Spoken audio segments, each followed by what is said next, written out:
요한 일서를 보낸 편지를 받는 성도들은 1세기 말에 살았던 사람들입니다. 이분들은 굉장히 혼란스러운 세상에 살아가고 있습니다. 예수를 믿고 살아가는 것이 여간 힘들었습니다. 특별히 로마 권력에 의해서 핍박이 가중되고 있고, 또 유대인들이 이들을 상당히 어렵게 만들고, 또 로마의 정치적 영향권이 있는 그때 당시 시민들이 기독교인들을 굉장히 나쁜 시각으로 보는 그런 풍토에서 믿음 생활을 하고 있습니다. 편지를 쓴 요한은 나이가 90세가 다 됐습니다. 그리고 세상에 살 날이 얼마 남지 않았습니다.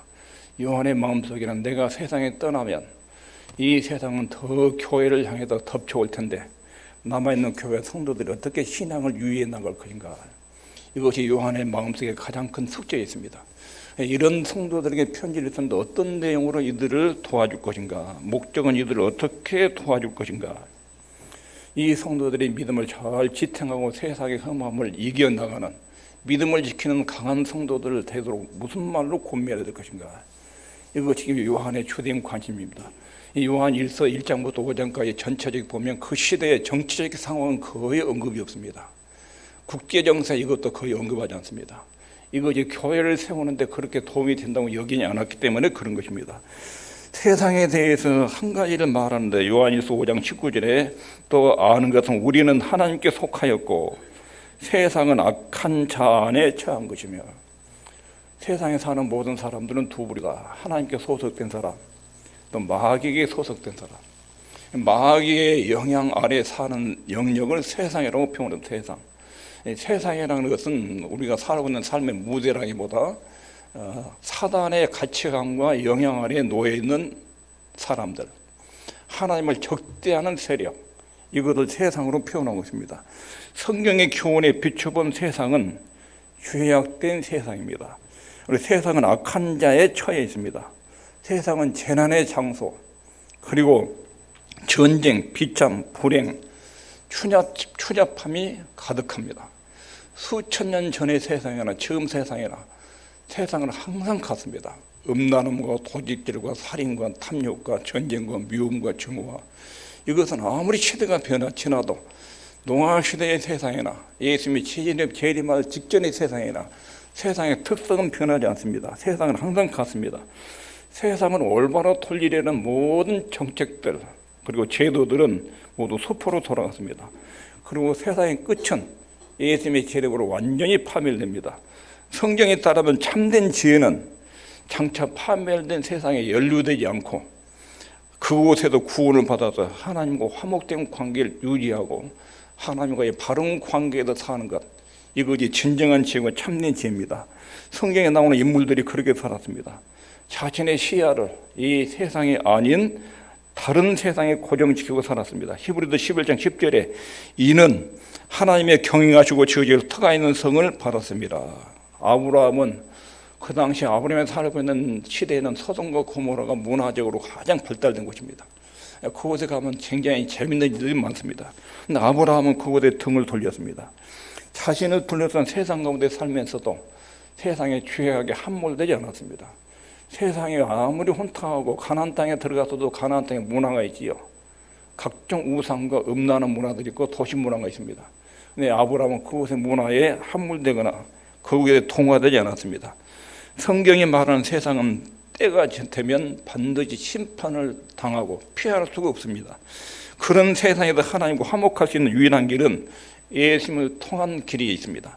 우리는 이 세상에도 구원받을 필요가 있고, 그리고 이 세상은 심판으로 종결되고 끝난다. 우리가 사는 세상은 언젠가 주님의 재림으로 반드시 끝이 나고 종말이 있다는 것을 기억해야 됩니다. 하나님과의 올바른 관계를 유지하고 있으면 내 주변의 세상에 어떤 파장이 일어나고 전쟁과 성들이가 일어나도 하나님의 백성들을 절대 흔들지 못한다. 이것이 사도 요한이 가지고 있는 생각이었습니다. 이런 입장에서 볼 때 어떻게 이런 세상 속에서 승리하고 살아갈 수 있는가? 요한이 살던 시대나 지금 시대나 하나님에 대한 적대감은 여전히 존재하고 사단과 국가 권력과 불신자의 세력이 하나님을 없는 사람들에게 끊임없이 교회와 사람들을 괴롭히고 공격을 합니다. 그런 속에서 우리 가정에서 직장에서 하나님 백성으로서 어떻게 승리하는 삶을 살 수 있는가? 이것이 요한 1서 4장의 주제입니다. 이런 세상 속에서 하나님의 자녀를 어떻게 살아야 될 것인가? 사도 요한은 이 문제를 심각하게 교훈하고 있습니다. 가장 중요한 것은 하나님을 아는 지식, 하나님이 내 안에, 내가 주님 안에 아는 지식이 세상을 이기게 합니다. 그럼 그런 지식이 어떻게 가능한가? 그건 성령으로 가능합니다. 성령을 우리에게 주사 내가 하나님 안에, 하나님 내 안에 계신 것을 알게 하셨다. 성령께서 우리 안에 오셔서 역사하신 것, 이것이 이 땅에서 사는 삶을 이겨내는 가장 중요한 관건입니다. 예보적으로 오는 육체적 질병이나 고통이나 비난이나 인간관계나 경제적인 문제나 이런 모든 압력들을 정신적으로 육체적으로 이겨낼 수 있는 내력, 면역력, 힘은 성령의 능력으로 오는 것입니다. 성령 받은 증거가 무엇들인가?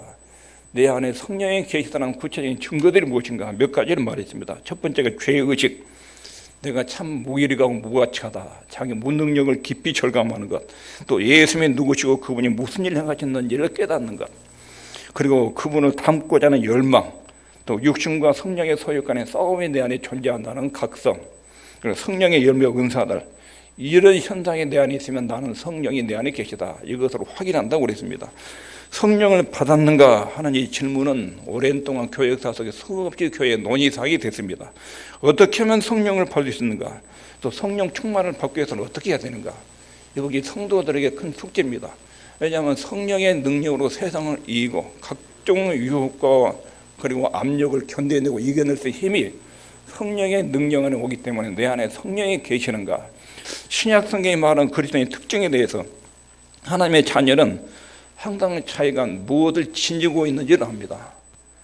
내가 하나님 안에, 하나님 내 안에, 이것을 보니 압니다. 이게 그리스도인의 특징입니다. 그리스도인과 비그리스도인 간에 또렷한 구분이 있습니다. 나하고 안 믿는 사람 어떤 차이가 있는가? 이것을 정확하게 압니다. 예를 들면 베드로전서 1장 8절에 읽겠습니다. 시작. 예수를 너희가 보지 못하였으나 사랑하는도다. 이도 보지 못하나 믿고 말할 수 없는 영광스러운 즐거움으로 기뻐합니다. 이게 예수 믿는 사람의 특성입니다. 그들은 예수님을 사랑합니다. 그들은 예수님을 큰 자랑거리로 여깁니다. 그리고 영광스러운 즐거움으로 기뻐합니다. 그리고 세상에 사는 동안 새로운 생명과 새로운 질서가 자기 안에 있습니다. 그들은 단지 선해지려고 노력하는, 착하게 살려고 노력하는 그런 수준의 삶이 아닙니다. 새로운 영적 생명이 그에게 주어져 있습니다. 그들은 성령을 선물로 받았습니다. 하나님의 영이 내 안에 계시다. 예수님이 내 안에 계시다. 내 몸속에 하나님의 성령이 거하시고 내 몸은 거룩한 하나님의 성령이다. 이것도 의식하고 살아갑니다. 이들은 변화된 사람들입니다. 오순절에 성령의 임재로 변화된 사람의 특성을 보십시오. 그들은 새술에 취했다고 세상 사람들이 말했습니다. 그들에게는 신비로운 내적인 힘, 광채, 새로움, 사랑, 온화함, 열정이 발생했습니다. 그리스도인들은 또렷하게 구별된 사람들입니다. 새 사람, 새로운 표정을, 새 생명, 위로부터 무엇인가를 받은 사람입니다. 자기 혼자 사는 것이 아니라 신비로운 하나의 힘이 자기 내면에 약동하고 있다는 것을 느끼고 사는 사람입니다. 교회 살아볼 때 교회 대각성, 부흥운동이 일어날 때마다 일어나는 현상을 보면 성령의 열매가 그리스도인들을 가지고 각가지 양상으로 나타났습니다. 기쁨과 충만한 즐거움, 흥겨움이 있었습니다. 하나님의 영이 그들 속에 삶 속에 들어가면서 그들이 인격적으로 엄청난 변화를 일으켰습니다. 이것이 신약 성경이 말하는 성도들의 삶의 특징입니다. 예수 믿는 사람들의 이런 형태의 삶이 나타난다는 특성을 말합니다. 이것은 예수 믿는 특정인들에만 나타나는 것이 아니라 예수님을 구주로 믿는 모든 사람들에게 나타납니다. 구원받은 모든 사람들에게 동일하게 이런 현상들이 나타납니다. 성령 충만한 모든 성도들에게 가능합니다. 요한일서 4장 13절 오늘 읽은 내용, 그의 성령을 우리에게 주심으로 우리가 그 안에 거하고 그가 우리 안에 거하는 줄을 아느니라. 성령이 우리 안에 오시면 이것을 안다. 나는 하나님의 성령을 받음으로 내가 하나님 안에, 하나님이 나하고 함께 사신 것을 안다. 이것을 믿으십니까? 하나님 여러분들과 같이 사는 것을 아십니까? 체험적으로 느낍니까? 내 인생 가운데 하나님이 이렇게 내 속에서 역사하신다, 이렇게 도우신다, 이렇게 인도하신다, 이것을 경험적으로 알고 있습니까? 이 사람들이 하나님의 자녀들입니다. 여기서 가장 중요한 질문이 이것입니다. 성령 받았느냐? 여러분 성령 받으셨습니까? 이 질문을 받으면 애매하게 대답을 A라고도 말하고 I라고도 말하기 그렇고, 이런 질문에 왜 이런 난감한 현상이 생기는가? 성령 받았느냐는 질문에 애매하게 확실하게 대답을 못하느냐, 내 마음속에 성령 받았느냐. 여기 몇 가지 이유가 있습니다. 왜 성령 받았느냐 이 질문에 난감해한가? 왜 확신하지 못하는가? 첫 번째 이유는 이거예요. 그릇된 교훈이에요. 잘못된 교훈. 성령 받은 것에 대한 잘못된 가르침들이 한국 교회와 세계 교회 안에 퍼져 있습니다. 잘못된 경우 첫 번째가 뭐냐면, 성령 받은 것을 갑작스러운 체험 현상, 신비로운 감정, 신비로운 체험 현상으로 들어가는 것, 환상에 보이거나 몸이 아주 엄청난 충격을 받거나 몸이 막 불이 뜨겁게 임하거나 뭐 그런 체험 현상으로 가르치는 그런 것이 성령 받은 것이다. 이런 것으로 가르치는 가르침 때문에 이것을 잘 모릅니다. 성령 받은 것이 신비로운 체험 현상으로 나타날 때도 있습니다. 그러나 아주 조용하게 성령이 임하신지 않는지 모르는 가운데 조용하게 임하신 경우도 있습니다. 바울 같은 경우는 다메섹 체험에서 예수님을 만나지요. 극적인 체험입니다. 그때 구원도 이루어지고 사명도 받았습니다. 성령 충만도 동시에 이루어졌습니다. 이 세 가지가 다메섹 체험에서 일어났어요. 이건 아주 극적이죠. 아주 강하게 주님을 대적하는 사람을 하나님이 강한 능력으로 뒤집어 푼 거예요. 근데 베드로 같은 경우는 언제 성령 받았는지를 몰라요. 그런데 예수님이 세상 사람들이 나를 누구라 하느냐, 그냥 베드로의 신앙 고백으로 나오죠. 주는 그리스도시요 살아계신 하나님의 아들입니다. 예수님이 복되다. 이것을 깨닫게 한 것은 베드로 너의 인성, 네 본성이 아니라 하나님의 성령이 이것을 깨닫게 했다. 그러니까 베드로는 언제 성령이 자기 속에 임했는지 몰라요. 근데 그 신앙 고백의 형태로 나오는 거예요. 성령의 임재는, 성령 충만이라는 것은 극적인 체험, 신비적인 현상으로 나타나기도 하는데 그게 전부가 아니에요. 조용하게 임해요. 조용하게. 언제 성령 받았는지 모르는데 지금 내 안에 신비로운 성령이 역사하고 있다는 걸 알아요. 근데 그것이 언제부터 시작됐는지를 몰라요. 그렇게 임하는 경우도 허다합니다. 성령 받을 때 심한 정서적 격변이 일어날 수 있습니다. 뜨겁다고 막 태굴대로 구른 경우도 있고, 불로 임하기도 하고, 신비로운 성령이 임하면서 동시에 방언이 터지는 경우도 있고, 그런 격변적인 감정, 정서적인 그런 현상이 일어나기도 합니다. 성령 받을 때 그런 현상이 안 일어나는 경우도 많습니다. 항상 그렇게 임하는 것이 아닙니다. 조용하게 거의 의식하지 못할 정도로 조용하게 성령에서 임재하시는 경우도 많습니다. 성령이 내 안에 계시고 권능으로 채우고 있다는 것을 확실히 압니다. 잘못된 경우는 두 번째는 소동적으로 받는다는 가르침, 저절로 받는다. 성령 충만은 저절로 받는 것이 아닙니다. 에베소 5장 8절에 성령 충만을 받으라. 명령이다. 명령. 저절로 받는 것이 아니다. 성령 충만을 구하라. 그 다음에 세 번째는 성령의 은사와 성령의 은혜를 구분하지 못하는 것입니다. 성령의 은사는 눈에 보이고 극적인 것이 있습니다.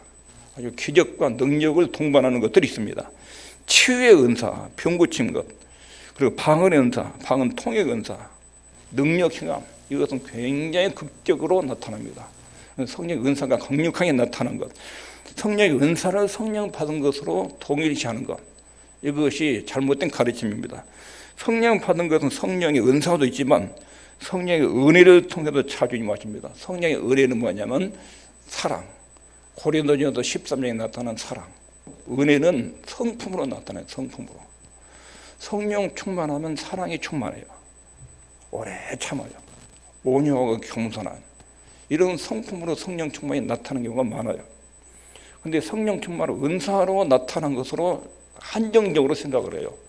능력과 병고침과 믿음, 방언, 통역, 이것이 성령 받은 것으로 이렇게만 오해를 하면 사랑이나 품성에 나타나는 성령의 역사를 잘 모르는 거예요. 성령의 역사는 은사로 나타날 때도 있고 성품으로 나타날 때도 있어요. 성품으로. 성령 충만한 역사가 성품으로 나타나는 거, 고린도전서 13장에 또렷하게 말하지요. 성령께서 이렇게 성품으로 나타난다. 하나님의 사랑은 이런 것이다 하고 말씀해요. 이 그릇된 교훈 때문에, 이 세 가지 그릇된 교훈 때문에 성령 받았다는 것을 잘 몰라요. 나한테는 능력도, 병고침도, 특별한 불 받은 것도, 환상도, 경험입니다. 내가 성령 받았다고 말했었느냐? 잘못된 가르침 때문에요. 잘못된 교훈 때문에 성령 받았느냐는 질문에 난감한 경우가 있습니다. 두 번째, 그릇된 동기와 욕망 때문에 성령 받았다는 확신이 부족합니다. 그릇된 욕망. 사도행전 8장에 보면 시몬이라는 사람이 나와요. 시몬은 마술사예요. 마술사로 사람들에게 신통력을 보여줘요. 그건 전부 다 눈속임이지요. 자기 능력이라 손재주로 속여가지고 기적처럼 보이게 하는 게 마술이에요. 그런데 그곳에 베드로와 요한이 복음을 전했습니다. 복음을 전하고 베드로와 요한이 안수하니까 성령이 그 사람 임한 거예요. 능력이 나타나고 병고침이 나타나요. 시몬이라는 사람이 깜짝 놀래요. 자기는 사람들한테 굉장히 존경받는 신적인 능력을 가진 사람으로 존경을 받고 있어요. 인기를 먹고 살지요. 그런데 진짜 신적인 능력을 본 거예요. 자기는 사람을 속여서 그렇게 마술사로 살았는데 베드로와 요한이 전하는 하나님의 메시지가 증거되고 안수를 하니까 성령의 능력이 사람들 임하는 거예요. 그때 시몬이 베드로에게 하는 말이, 내가 돈을 많이 들을 테니까 그 능력이 나한테도 좀 주라고. 나도 사람한테 머리에 얹으면 그런 능력이 나타내 주라고. 하나님의 능력을 돈으로 살 것을 알았어요. 베드로가 저주를 했죠. 너는 내가 네 마음을 갖게 네 마음이 아주 악독하고 돈에 묻혔다. 네 재물을 갖게 너는 망할지어다. 하나님께 기도해서 제발 그런 일이 내게 일어나지 않게 해주라고 딱딱 빌려. 이런 그릇된 욕망과 동기로 성령을 추구하는가. 성령을 이용해가지고 자기 영광을 추구하려는 욕망들. 이런 것이 성령 받았다는 질문에 대답하지 못하니 나는 난감한 요인이야. 세 번째, 이거 실천적인 잘못. 데살로니가전서 5장 19절에 성령을 소멸치 말라. 성령을 소멸하면 성령이 내 안에 계셨다는 것을 인식을 못합니다. 성령을 소멸하면 우리 안에 계신 성령님의 감화에 순종하지 않는 것, 이것이 성령을 소멸하는 것입니다. 성령이 조용하고 차분하게 내 마음을 감동하십니다. 때로는 말씀을 깨닫게 해서 너 그렇게 살면 안 된다. 앞으로 이렇게 살아라. 이렇게 설교를 들 때 하나님 감동하셔요. 그리고 또렷하게 설교를 들 때 내 잘못이 탁 느껴져요. 근데 조용히 그걸 무시해버려요. 딱 눌러서 무시해요. 이것이 성령을 소멸시키는 거예요. 조용하게 차분하게 우리 삶에 성령이 임하시는데 성령의 감동과 감화를 조용하게 무시하는 것, 이게 성령을 소멸시키는 거예요. 소멸하다는 말은 불을 끄다, 진화하다 이런 뜻이에요. 성령의 역사와 감동을 억제하지 말아라, 거절하지 말아라 하는 것입니다. 성령이 주시는 은사, 감동, 인도, 경고, 깨우침, 이것을 무시하거나 억압하지 말아라. 말씀을 듣고 기도할 때 하나님이 내 마음을 감동을 해요. 너 이것 좀 했으면 좋겠다. 이것 안 했으면 좋겠다. 네가 이렇게 행동하니까 참 내 마음이 기쁘다. 앞으로도 그렇게 했으면 좋겠다. 감동을 줘요, 감동을. 근데 조용하게 그걸 무시해버려요. 딱 그냥 불이 이렇게 올라오는데 물을 부어버리게 싹 무셔요. 그러면 성령의 역사를 안 해요.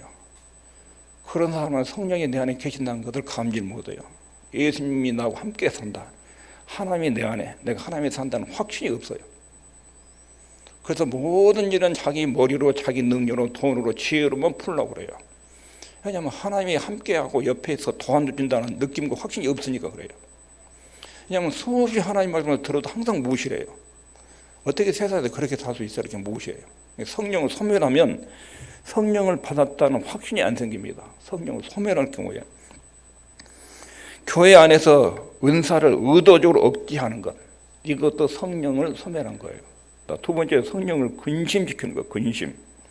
에베소 4장 30절에 하나님의 성령을 근심하게 하지 말라. 성령이 인격적인데 성령님을 슬프게 하지 말아라. 성령님을 마음 아프게 하지 말아라. 성령님을 괴롭게 하지 말아라. 성령님과 우리는 인격적인 관계죠. 한 집안에 부부가 살듯이 부부가 사는데 부부 중에 한 사람이 어떤 말을 하고 어떤 행동을 하면 한쪽이 마음이 애리고 아파요. 근데 그것을 계속 무시해요. 이것이 성령을 근심하게 하는 거예요. 성령이 내 안에 계셔요. 근데 성령의 뜻을 의도적으로 자꾸 무시해요. 멸시해요. 성령이 굉장히 속이 상해요. 성령이 마음을 아프고 괴로워하십니다. 그거는 행동들이 어떤 것이냐면 앞뒤 문명, 에베소 4장 30절에 그 말씀이 나오는데 25절부터 32절에 성령을 이렇게 근심하게 하는 행동들을 말합니다. 거짓말, 분노를, 해가 지도록 분을 품지 말라. 해가 지도록 분을 품어도 분노를 방치하는 것. 도둑질, 더러운 말, 남을 상하게 하는 말, 원한, 분냄, 비방, 악의. 주로 말과 행동과 태도에서 하나님의 뜻을 자꾸 무시해요. 하나님의 뜻을. 근데 자기 고집으로 그걸 인정을 안 합니다. 잘못은 인했다고 인정 안 해요. 누구한테 함부로 말해가지고 사람 마음을 뒤집어놓고도 잘못했다는 사고가 말 안 해요. 아내와 남편에도 잘못해놓고 말을 안 해요. 잘못했다고. 계속 자기 잘했다고 고집해요. 그러면 안에 있는 성령님께서 막 근심을 하죠. 속이 상하죠, 성령이. 그러면 성령의 역사가 안 느껴집니다. 기쁨, 희열, 청기는 소망 싹 사라져요. 하나님 믿는 기쁨과 감동이 완전히 없어져요. 사람이 살아도 이러면 안 믿는 사람하고 마음의 상태가 똑같아요. 하나님 모시고 사는 기쁨이 없어요. 무슨 일 해도 하나님이 도와준다는 그 확신이 없어요. 기도해도 응답받는 확신도 안 생겨요. 그러니까 하나님이 나오고 같이 살고 내가 주님 안에 주님 내 안에 사는 이런 영적 체험이 안 생겨요. 성령을 근심시키면 요 성령 받았다는 말에 나는 성령이 내 안에 계신지 역사하신지 못 느낍니다. 이 세 가지가 작용되고 있어요. 세 가지가. 그러면 성령 충만하려면 어떻게 해야 되는가? 첫 번째 따라하겠습니다. 성경을 읽어야 됩니다. 성경을 읽되 그냥 읽으면 안 돼요. 하나님의 뜻을 보는 거예요. 찾는 거예요. 성경 읽으면 하나님의 뜻이 더 많이 깨달아집니다. 성경 읽으면 자신의 잘못을 방지할 수 있습니다. 하나님 말씀을 읽어놓으면 내가 그 말씀을 이탈하면 깨달아지거든요. 엊그제 읽은 성경에 이런 말씀이 있었는데 오늘 내가 행동이 안 맞네. 자기가 발견돼요. 성경을 안 읽으면 빛이 없으니까 자기 행동이 안 보여요. 성경을 듣고 설교를 듣고 읽으면 그것이 자기를 조명해줘요. 우리 자기 실체를 알아요. 그러면 이거 고쳐야 되겠다 그런 생각이 들어요. 이것이 그렇게 되면 성령께서 역사하십니다. 그릇된 것에 이끌리는 것, 잘못된 감정이나 행동이나 이단 사설에 빠지는 것, 성경을 읽지 않는 사람들이 그렇습니다. 성경을 읽는 것을 우선해야 됩니다. 소원은 많은데 열정은 많은데 성경을 안 읽으면 대부분 십중파하고 잘못된 거라고 탈선합니다. 열정은 많아요. 근데 성경에 대해서 무식해요. 하나님 뜻에 대해서 몰라요. 근데 열심히 많아요. 그러면 많은 사람을 다치게 합니다. 그 열정이 잘못된 방향으로 흘러갑니다. 하나님을 잘 몰라서 잘못된 방향으로 가는 경우들이 많아요. 그런데 하나님이 구약에서 제일 많이 말씀하신 게 뭐예요? 내 말을 청정하라. 이스라엘이 내 말을 청정하지 아니하고 제발 내 말 좀 듣고 행동을 해라. 행동을. 안 듣고 열심히 안 듣고 열심히 하나님 섬기는데 하나님의 뜻하고는 전혀 무관해요. 하나님의 영광과는 상관없이 열심을 내요. 이게 구약 이스라엘에 참 많았어요. 종교적 열정은 많습니다. 행사들은 많이 치렀어요. 의식들 화려하게 했습니다. 하나님이 하신 말씀 내가 너희들한테 받을 만한 것이 뭐가 있냐. 차라리 예배를 멈춰두고 누군가 이 예배당을 폐쇄했으면 좋겠다. 예배들은 내게 와가지고 성전도 죄만 잔뜩 짓고 간다. 하나님 이렇게 책망을 하지요. 성경을 안 읽고 하나님 뜻을 모른 채로 열심을 내면 그렇게 됩니다. 하나님의 뜻을 잘 알아야 성령께서 충만하게 우리 안에 역사하십니다. 두 번째는 순종해야 됩니다. 순종. 여기서 순종이라는 말은 성령을 근심케 하는 것, 소멸시키는 것, 이거 하지 말라는 거예요. 성령이 말씀을 통해서 감동을 주면 그걸 딱 붙들고 이거 하나님 나한테 감동을 주고 이거 하라고 외치는 거라. 그러면 순종을 하면 성령이 안에서 굉장히 기뻐하지요. 그러면 거기에 그 말씀대로 능력도 나타나고 이직도 나타나고 막혔던 사람이 풀리고 아 주님이 내 안에 내가 주님 안에 계시구나. 하나님 나하고 함께 계시구나. 우리 가정에 그리고 우리 자녀들에게 주님이 함께 하시구나. 이걸 본인이 느껴요. 무엇이나 하잖아요. 소멸에 보면 불순종이 성령의 역사와 감동을 못 느끼게 하는 거예요. 그래서 순종하라는 것입니다. 그리고 겸손해야 됩니다. 겸손. 자기 분수를 알고 분수에 맞게 처신하는 거예요. 겸손이에요. 자신을 과대평가하지 말아야 돼요.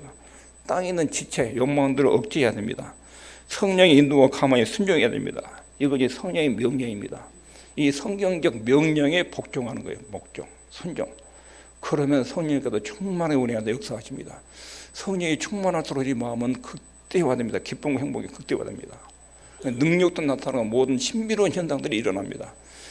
하는 것마다 하나님께서 도와줍니다. 하나님이 요셉이 하는 것마다 하나님이 도와줘요. 그러니까 주의 요셉을 보고 하나님이 너하고 함께하는 걸 내가 안다. 안 믿는 사람이 그렇게 말해요. 당신한테는 하나님이 함께 역사하는 내가 옆에서 동네 사람 보고 알아요. 막히는데 신기하게 풀려져요. 어려운데 신기하게 해결됩니다. 얼굴에는 평화가 가득합니다. 근심과 염려, 걱정이 없습니다. 성령을 소멸하지 않고 근심하지 않으면 그렇게 역사가 나타나 순종하는 거. 근심케 하지 말고 소멸시키지 말고. 그리고 세 번째 기도. 하나님 앞에 간구하고 간청하는 것입니다. 성령의 은사가 나타난 사람들의 특징이 있습니다. 자기 인생 가운데 뭔가 모자라고 결핍을 아주 절실하게 느낍니다. 자기 인생에 큰 문제를 만나요. 그럼 죽기 살기를 기도합니다. 성경을 아주 많이 읽고, 성경을 안 읽으면 속이 답답해서 미칠 것 같으니까 성경을 읽어요. 또 기도를 안 하면 자기 눈앞에 있는 어려움을 어떻게 해결할 수 없고 죽을 것 같으니까 기도를 할 수가 없어요. 기도를 하는 순간은 속에서 살아나요. 기도를 안 하면 그냥 엄청난 무기가 인생을 확 눌러버려요. 숨을 못 쉴 정도로. 기도를 해야 살아나요. 숨을 쉬어요. 기도가. 그러니까 막 기도를 해요. 성경 읽고 기도를 해요. 그리고 성령 충만을 삼어요. 그러면 어느 날 성령의 능력이 임해요. 충만한 능력이. 은사 받은 사람들 대다수가 그래요. 은사는 하나님 주권에 따라 주기도 하고 안 주기도 합니다. 성령의 주권적 역사가 이렇게 기도하는 사람들에게 나타납니다. 그런데 기도는 절박이가 나옵니다. 절박이야. 등타석 배우면 대부분 기도 잘 안 합니다. 영성이 깊어지지 않습니다. 뭔가 자기 영적으로든지 삶의 결핍이 절실하게 느껴지면 하나님의 도움이 없으면 못 살겠다. 그럴 때 기도가 터지면서 기도가 이루어지면 성령 충만이 나타납니다. 하나님은 우리보다도 더 우리가 성령 충만하기를 더 원하십니다. 그리고 우리한테 약속하기를 부모들이 자식들에게 좋은 것을 줄 줄 알거든 하물며 하늘 아버지께서 너희들이 구하는 자에게 성령을 주시지 않겠느냐. 물론 예수 믿으면 성령 받아요. 그리고 성령이 충만하려면 하나님께 많이 기도해야 됩니다. 하나님 말씀을 잘 듣고 있고, 그럼 말씀이 가르치고 감동을 순종하고, 그리고 하나님께 엎드려 구하면 성령이 충만하게 임합니다. 성령이 충만하면 밖에서 아무리 큰 어려움과 유혹과 시험거리 와도 이거 극복하는 데 어려움이 없습니다. 전혀 문제가 되지 않습니다. 그리고 마음속에 뛰어난 기쁨과 환희가 있습니다. 근심과 염려가 들어올 여지가 없습니다. 오늘 본문 말씀은 세상을 이기려면 성령 충만해야 됩니다. 우리 안에는 죄의 욕망이 끓고 있고, 우리 밖에는 세상의 유혹이 문화 형태로 공격하고 있고, 영적으로는 사단의 세력과 악한 영들이 공격을 하고 있고, 이것을 하나님의 도움 없이 극복할 재간이 없습니다. 그 성령의 능력이 우리 안에 역사해야 됩니다. 사도 요한이 그 당시 성도들 볼 때 성령의 이런 역사가 없이는 로마 제국의 권력의 압박, 유대교의 핍박, 사회 환경의 기독교인들의 공격, 이것을 교회가 도저히 극복해낼 수 없다. 그래서 성령 충만해야 한다. 이것을 강조합니다. 성령 충만에 대해서 조심해야 될 것. 갑작스런 체험 현상으로 성령 충만을 한정해서 안 됩니다. 은사도 성령 충만이지만 성품도 성령 충만입니다. 전일로 되는 것이 아닙니다. 은사와 은혜를 구분해야 됩니다. 은사는 하나님의 일을 위해서 주는 능력입니다. 사역을 위해서 주는 거예요. 은혜는 성품이에요. 성품. 성령의 역사는 은사로 나타나기도 하고 은혜라는 성품으로 나타나기도 합니다. 그랬던 동기나 욕망이 들어오면 성령 충만에 대해서 혼란이 일어납니다. 성령을 소멸하거나 근심하게 되면 성령이 내 안에 계시다는 확신이 안 느껴지고 체험을 할 수 없습니다. 성령 충만하려면 주의 말씀을 늘 읽고 드려야 됩니다. 그리고 내가 알고 있는 성경보다 오늘 더 알아야 됩니다. 지금까지 알고 있는 하나님의 뜻보다 더 폭넓게 하나님의 뜻에 대한 이해와 인식이 있어야 됩니다. 그리고 순종하고 소멸치 말라, 근육지 말라, 이 말씀에 순종해야 됩니다. 그리고 기도하면 성령 하나님이 여러분과 제 속에 들어오셔서 밖으로부터는 모든 유혹, 안에서 일어난 육체의 욕망, 마귀의 공격, 이것을 모두 거뜬하게 제거하도록 능력과 힘으로 역사하십니다. 기도하겠습니다.